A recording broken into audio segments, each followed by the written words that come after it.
Hey guys, welcome back to Enterprises. Once again, this is your host and gamer, and today's video we're going to be doing a movie review. Alright, now, today's video we're going to be talking about the Joker. It's been at the center of discussion for quite some time, even long before it came out, whether it's about the politics inciting violence and all that other stuff. And I've just been reading up all this stuff and listening to what everyone was saying. And I was just waiting to see the movie for myself. That's what all I was waiting to see. Because I was just fed up of hearing everyone else's biased opinion of the movie, because that's what it really is at the end of the day. It's their biased opinion. And a lot of these people haven't even seen the movie, but they're somehow acting like it's going to start a next big riot in the street or something. Right? So I've been thinking, I finally got to see the movie last night. I've been thinking about it, over the night, and I've been watching spoiler reviews, which I was eager to watch.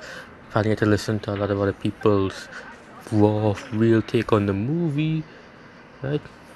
And I've been thinking about it, and I have to say, this movie is better than I expected, and that is actually a huge accomplishment, because I was really anticipated for this movie, just to see the performance of Joaquin Phoenix as Arthur Fleck, this Joker character, and I wasn't disappointed. I've been thinking about it, like, is there really any flaws in this movie? And so if I can only think of nitpicks, really, well, for starters, one of the most common nitpicks you've probably heard of this movie is the pacing. It's a slow burn, and that's common for these types of movies. Being a slow burn. It starts off kind of like slow. It picks up as it enters the second act. That's where it starts to pick up quite a bit. Right, when you see him finally decide to, retaliate from all of the nonsense that he has to put up with. Right, his friend gives him a gun, and he decides to use it when he's attacked on a train. And you see how he snaps when he does it. Right? There's this like disgust and disdain on him, and he feels very angry, but he also feels very liberated, like relieved in a sense. And you see him do this kind of like yoga dancing, so slow, like mesmerizing or symbolic, stuff, and it looks really beautiful in a way, but it also feels very sad with the tone of the movie. And I was thinking about it, and I was like, that's really powerful, the message in the movie. It's very sad, but very beautiful, and it makes you feel conflicted about how to feel. Because at one hand, you feel bad for him because of you're relating to some of the stuff, and you can understand what he's going through with some of these situations. But at the same time, with the theme of it, and the acting and the portrayal, you feel conflicted, because this isn't a good guy.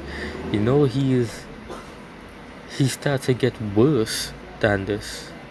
It gets worse for him. So yeah, and I think that's a really impressive approach that Todd Phillips used for this movie.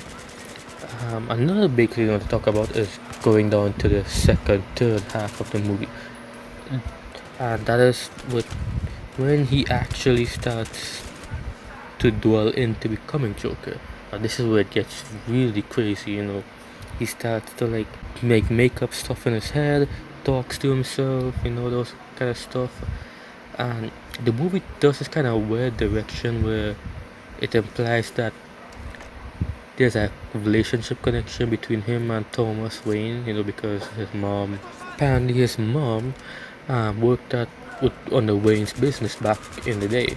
While he was able to get documents to prove that was true, he wasn't able to prove any relations with them, because apparently his mom is also diagnosed with mental illness form or something like that, and it rubbed off on him because of his abusive growing up. And that's also an impressive way to take the story in too, because at first you're thinking, if he's really Thomas Wayne is really his father, you're gonna think that means he's sort of related to Bruce Wayne. That would sound pretty weird.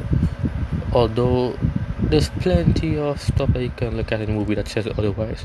Like for first instance being the age difference. Then there's a whole other part with him and the girl. I think this was probably the weakest part of the movie because there wasn't really much to go with him, being attracted to this girl that he was following around.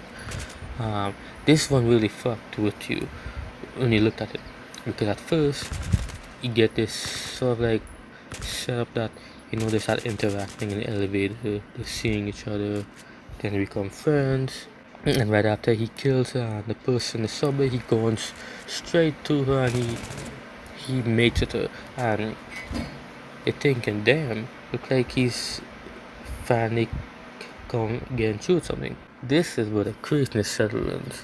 He goes back to her apartment, and when you watch it this time and you see it, you realize that she doesn't know him, and that really fucks with you because the whole time, all the scenes of them interact with each other, the movie plays it off and shows you that, oh shit, that was just all in his head. That was really a powerful message here because when you're looking at it, you're like, it makes you, from there you're gonna start questioning what's really happening in this movie and what's really not happening, like what's actually in his head and what's actually going on. There's a crazy scene where he goes out and he starts dancing in the on the stairs, like a scene from the trailer, and it looks is something that's oddly beautiful but disturbing at the same time with that music. And I was like, god damn, it was very well directed and very well shot with the cinematography. But what really sold the movie, I think, what really sold the movie was at the end. Because at the end of it, he finally gets invited on this show with Murray, this person that he was looking up to as being a comedian. After Murray found out about him on that comedy club. So by the time I reach the third act and all the craziness starts going around, you see him, he starts to put on the full makeup, and then he starts to look like the actual Joker we saw in the trailer, with the suit and everything.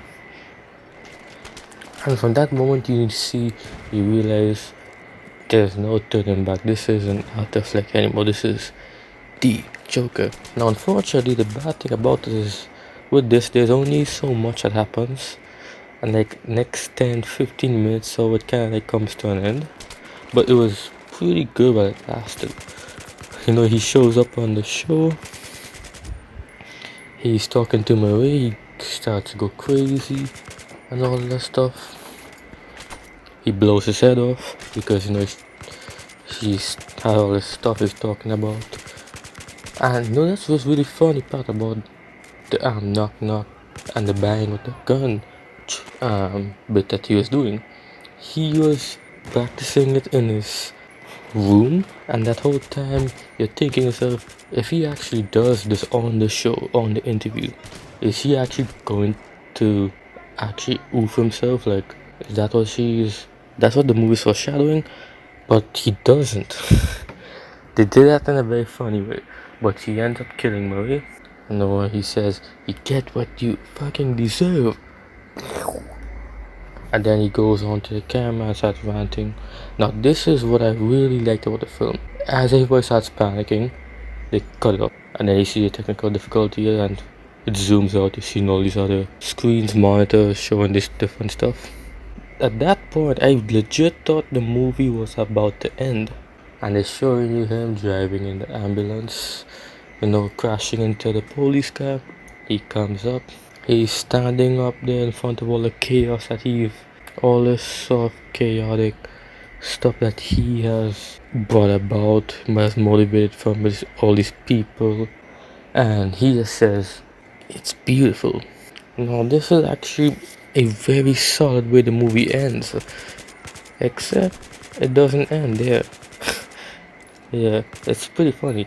There's an actual ending at the end where he's talking to the person in the ward, presumably the Arkham Asylum itself, and then it's showing him running in the back.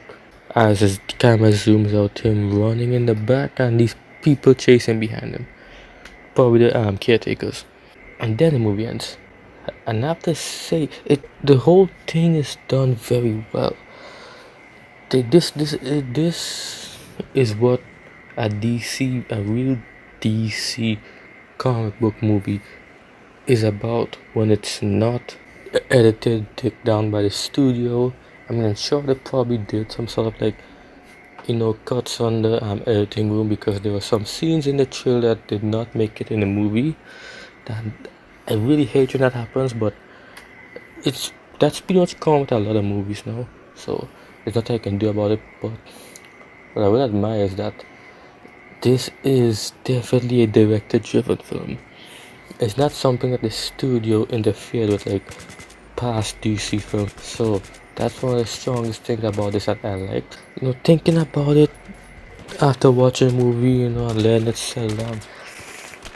At first, I was thinking to myself, it was a perfect movie, and then after a while, I was thinking, not perfect, but very close. So, overall, I would probably sum it up. I would say Joker it's about a 9.3, 9.4 out of 10. It's excellent, to be honest, right? There's only a couple of nitpicks I have, it's a slow burner, and it takes a while to like get in. It's very unsettling to watch. All the more reasons to actually like it, to be honest. I guess that pretty sums up my review for the Joker, the so-called controversial film, which, by the way, if you have listened to all the whole media history about this movie, not anywhere as violent as John Wick or Rambo, to be honest. I mean, it's unsettling, yeah. It's more disturbing too, with the way how it's structured, and listen to that haunting soundtrack. But it ain't nothing to do with mass shooting or anything like that. I mean, these journalists, so-called journalists, really blow it out of proportion, I would say. But anyways, that's just my opinion about it. Let me know what you guys think in the comment section down below. Did you see the Joker? Did you like it? Did you not like it? Do you agree with all the press and what they were claiming about the Joker, or you call it BS? Let me know in the comment section down below, and be sure to check out my other videos. And I guess I'll see you guys later.